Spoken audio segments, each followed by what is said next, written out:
Hey everyone, thanks for tuning in for my Hit the Brixx 5K and 10K race recaps.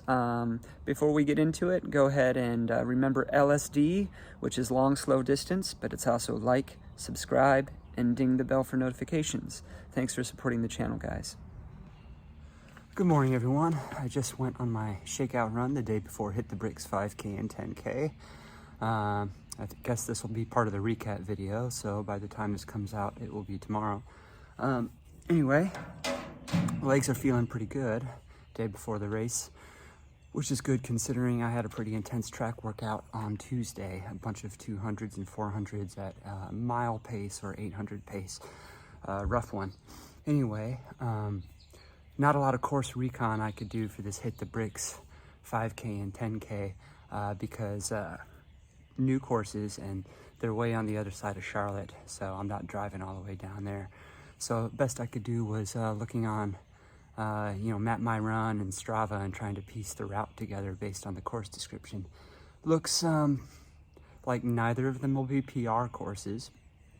I know the best I can figure for the 5K is it's going to have about 150 feet of gain, which is not a lot for a particular run, but for a fast 5K, that's a good bit of gain. And the 10K is going to be the 5K course plus another 5K worth of miles south of it. Didn't really map that one out as much because I figured the 5K would be hilly enough. Anyway, I'm doing both races. They're run sequentially, not simultaneously. The 5K at 7:30 a.m. and the 10K at 8:20 a.m., which I think is the perfect amount of space between the two races because I'm not sitting around for a while, but I'm also not having to go straight into the other one. I think, like most distance runners, I would prefer if the 10K were the first event, because I think we all value getting a better 10K time than a 5K time. But the 5K is first. So when I usually do multiple race events like this, I just go hard on the first one. I'm not going to do okay on one just to do okay on the other. So I'm going to go hard on the 5K, maybe shoot for a podium position. Depends who shows up on that one. Again, probably not a PR, but I think I could get a decent time or get on the podium. And then the 10K, I would think 38 is a reasonable goal for that. Past few road 10 milers I've done, I've hit the 10K mark at right about 38 or a little under. So after a hard 5K and a few minutes of downtime, I could do that. Going all out for a 10K, if that was all I was doing, I think I'd be in a low 37s shape. 6-minute pace would be about 37 and a half. PR is 36:40, 36:41, and I definitely don't have that in me tomorrow. So I think trying to get under 38. If I didn't get under 39, I would be very upset because I can do a half marathon. I can do 20K at sub 39 pace. I can do sub 39 at the end of a marathon on a good day.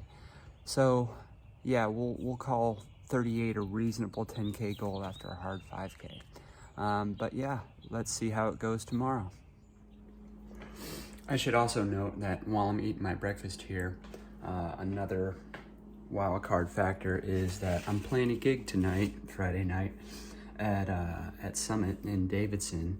It's not a long gig, but I'll be out late and moving equipment and then trying to go to sleep and get up early for the race. So we'll see how that affects the fatigue as well. Not gonna make excuses, but well, I guess I'm making excuses. All right, we'll see you tomorrow. All right. Good morning.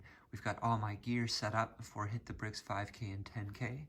Con is borrowing my sunglasses right now. I will take them back when I leave. Reckless running singlets. I brought a couple because sometimes if there's more than one race at an event, it is comfortable to change into a dry singlet, even though this poly blend that Reckless Running has used for as long as they've been in business is really moisture wicking and really comfortable. Best singlets on the market.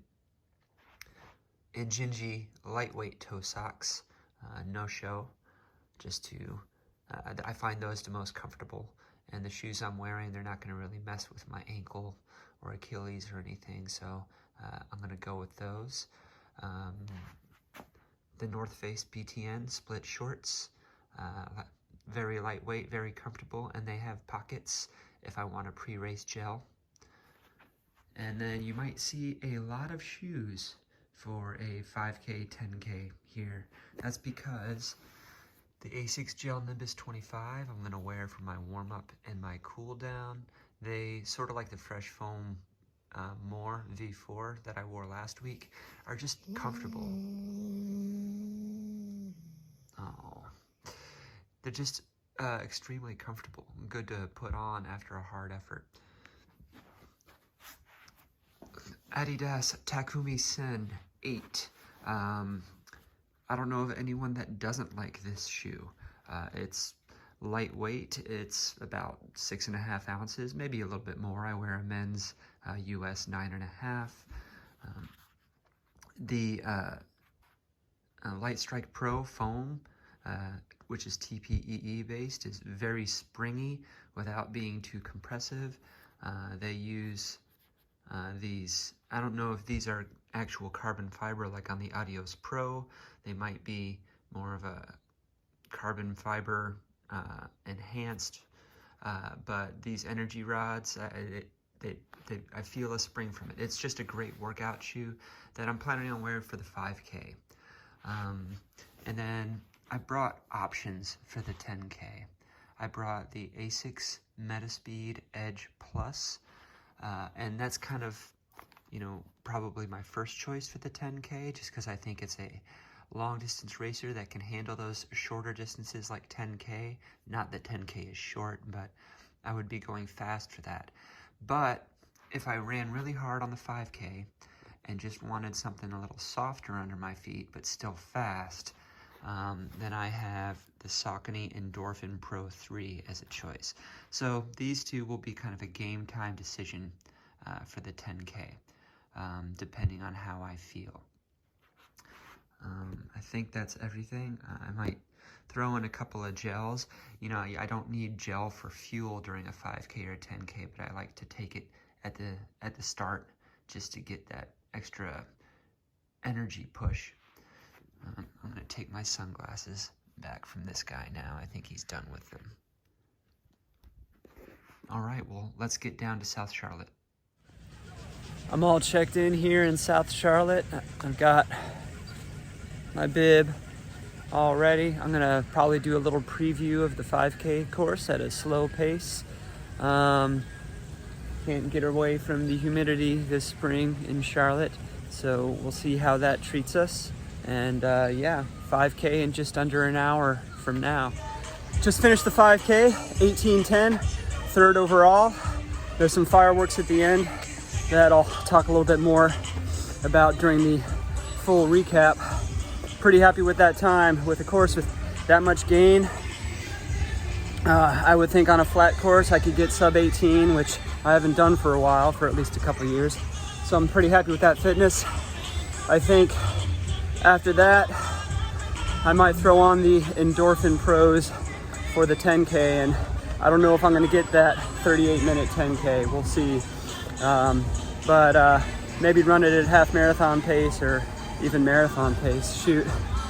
Okay, all right, I'm gonna keep warm before the 10K. All right, I'm just trying to kind of keep moving between the races. I've got about 20 minutes before the 10K starts. And thinking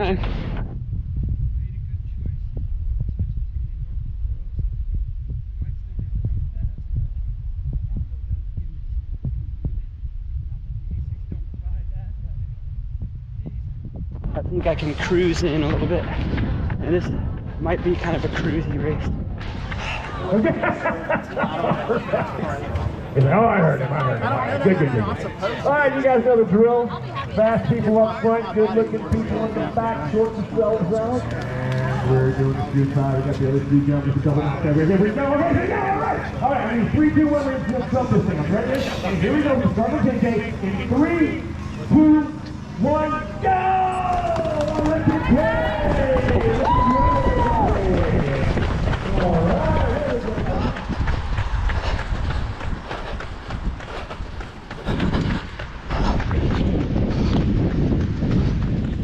downhill near the first half of the 5K course right now. Starting the 10K course as nearly as at me before, so we're just taking our time now.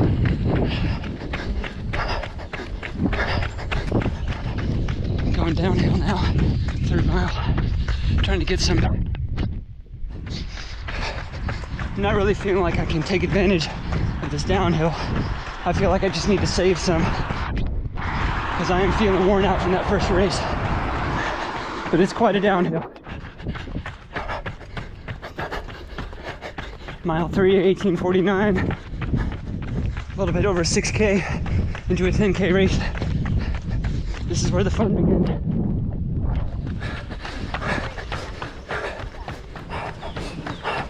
Mile 5. 31:10. Last 100.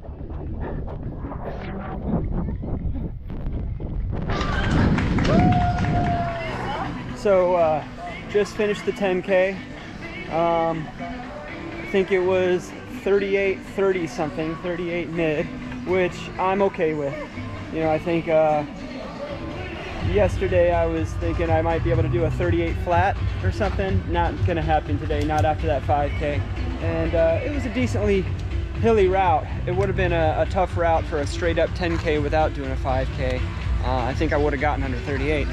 But I think I was 5th overall. I was closing in on the 5th place guy. If there were another quarter mile in the race, I would have had him. I think he agrees too. Not quite as many fireworks at the end as the 5K, which I'll talk about, but I did have Mike McVeigh, who I raced with at the Triple Crown 10 miler in March. He and I were battling for pretty much the whole race, you know, or at least 5+ miles of it, and I'll talk more about that. But yeah, so I think I might have Masters or certainly an age group award, because 5th overall, right? Happy with it. Happy with how the Endorphin Pro 3 performed, and I think I made the right choice going for the softer race shoe for the second race. All right. So let's do a recap of these two races: the Hit the Brixx 5K and the Hit the Brixx 10K. Here's the medal I got for Hit the Brixx 5K. Here's the medal I got for Hit the Brixx 10K. Oh wait, maybe this is the 5K and this is the 10K. I don't know. If you can't tell, neither can I.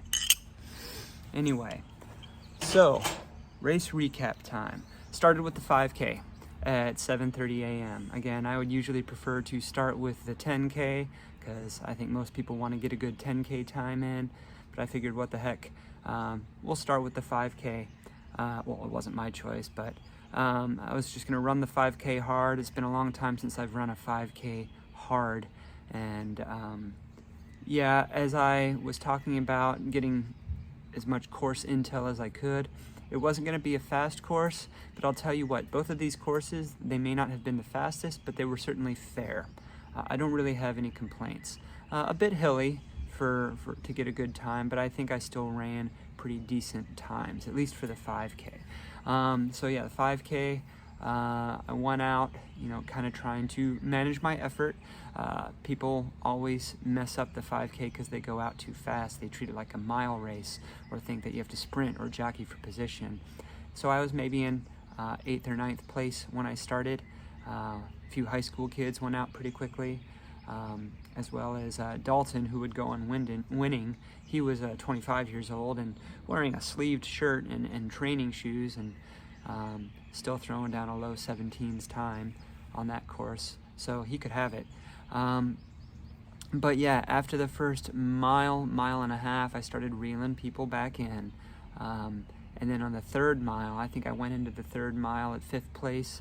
I got into 3rd place, you know, around mile 2.5 or so. And I figured by the way I was passing people that I was going to stay in 3rd place. But about 500 meters out, one of the high school kids, who I didn't even know was there, he must have crept up on me. He passed me with a vengeance.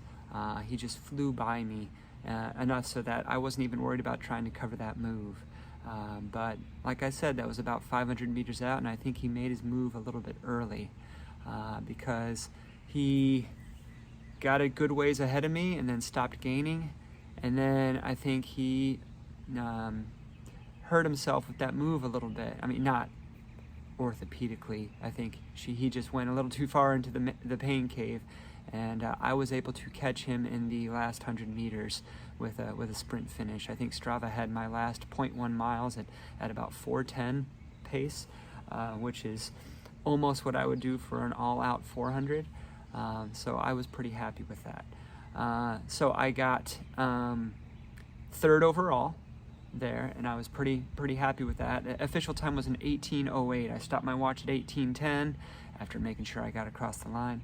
18:08, pretty happy with that. 5:50 average.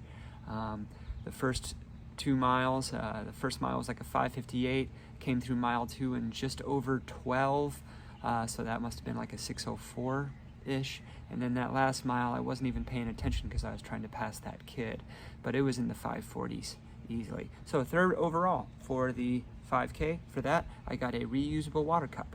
I'll set that right here to keep track. 10K, and I was able to video the 10K. First time I had run with the GoPro. I've run with a phone before when I've been pacing, but going at an all-out effort with a GoPro was a new thing for me.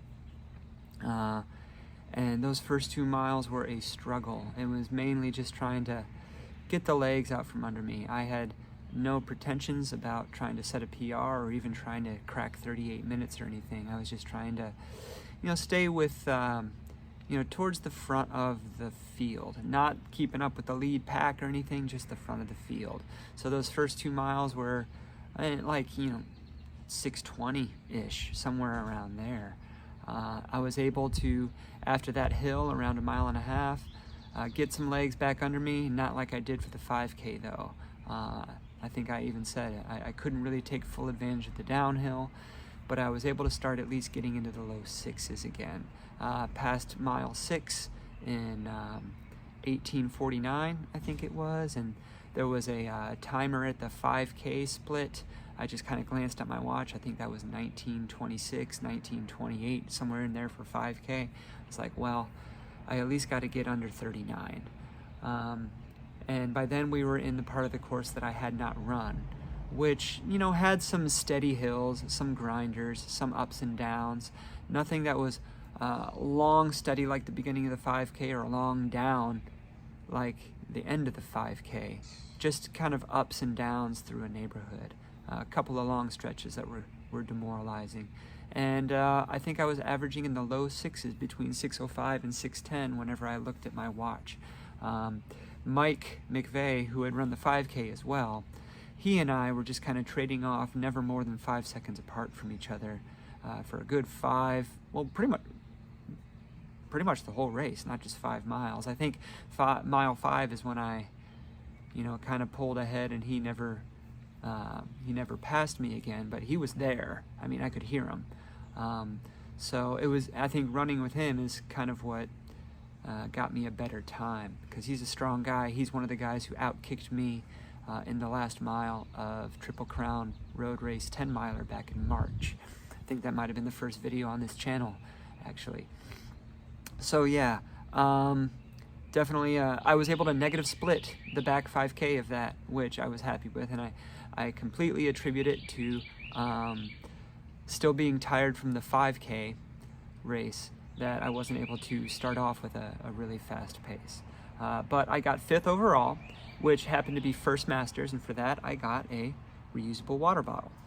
So, in addition to the awards for 5K and 10K, I didn't know that they had awards for the Double Dare Challenge, which is the 5K and those who signed up for the 5K and 10K like I did. So they, I guess, ranked I guess they got the aggregate times, 5K plus 10K. Dalton ran both races. He won the 5K and he got second in the 10K. So of course he won the Double Dare. Mike got third, and I got second in the Double Dare, second overall in the Double Dare. And for that I got a reusable water bottle. So I'm set on reusable water bottles for a while. But that's all good, because I try and encourage my school children to use reusable water bottles so that they're cutting down on their waste, and if I don't have a use for these, then I'm sure some of my kids will. We'll set those off to the side there with my 2 identical medals. And now, shoe talk. For the 5K, like I said this morning, Takumi-sen 8 by Adidas. I know the 9 has been out for quite a while right now. I think any reviewer would be crazy not to suggest you get the 8, because the 9 and the 8 are pretty much identical from midsole and outsole, and it's just an upper update, and I don't think there's anything wrong with this upper, so you might as well save some money and get the 8. And then in a few months, when the 9 goes on sale, you can get just as good a shoe when it goes on sale. So that just kind of extends the buying security if you really like this shoe. Not really a super shoe. It's kind of on the cusp between a traditional racer flat and a super shoe. A lot of elements from the Adios Pro line in this shoe. A lot higher stack height than a traditional racing flat, but nothing like you would get from what we think of as the super shoes, you know, the 36 to 39 millimeter stack height in the heel. However, I think it's great for a 5K, probably for a really fast 10K too. The grip is awesome. The Continental rubber is always great. I really felt like I could dig into the uphills because I was running the 5K hard. I wasn't saving up for anything, even though I knew I had another race. But there's enough underfoot here in the midfoot and in the heel that in that 3rd mile I could really bomb the downhill, almost like you would in a Vaporfly, and not really feel like I was jarring my body like I would in a traditional racer flat. And that's one of the reasons why I didn't go with this shoe, which is something I would always consider for a 5K, the Reebok Run Fast Pro, and that's the Float Ride Run Fast Pro, which is probably even half the weight of this shoe, and has got great grip and everything. That's a P-Bax midsole, but it's just such a little shoe. And I think if I were running a flat 5K, then I would take that one out. But I knew I was going to put some work in today. So, like I said, I went with the Endorphin Pro 3. And this is a pretty fresh pair. I have another pair that has quite a bit of miles on it. And the fresh pair, it really does make a difference. I've had these in the closet for a while. I chose it over the Edge Plus, despite the fact that I love the Edge Plus as a racer and as a workout shoe. Just because the Edge Plus, while it has about as much underfoot as this shoe, I think this flavor of Piba is a little bit firmer, and maybe just feeling the effort of the 5K, I wanted something soft and forgiving for a super shoe under my foot for the 10K. So I went with this, and I did not regret it. It kind of felt like this would be the shoe I'd want on my feet at the end of a long race, which is kind of what today felt like, stringing 2 races together and having a hard 10K at the end. It has the bounciness of a Vaporfly, although I think it fits my foot better than a Vaporfly. I mean, it might weigh a little bit more, but you're talking like maybe a half an ounce, maybe 12 to 15 grams of difference in my size, which is a US men's 9.5. Good outsole grip, a little bit of slipping on the wet asphalt because it was humid and there had been some misting earlier, but not so much that I was self-conscious about it or anything. So that's my shoe talk. I think I might have to include these in my shoe watch for a marathon shoe. They might take the place of this one as far as top 3. The Edge Plus, I mean, I still got to consider it. But I think this would be good for the beginning of a marathon. The end of a marathon, if today was any indicator, I might want this on my feet. So with this and the Vaporfly 3 and the Hoka Rocket X2 are probably on my shoe watch right now. For Chicago, that is. Now, I might wear this for Battleship Half Marathon in November. All right, so that is the Hit the Brixx 5K and 10K race recaps and Shoe Talk. Thanks for sticking around. Don't forget, LSD is long, slow distance. It's also like, subscribe, and ding the bell for notifications. Thanks for watching all the way to the end, and I'll see you guys in the next one.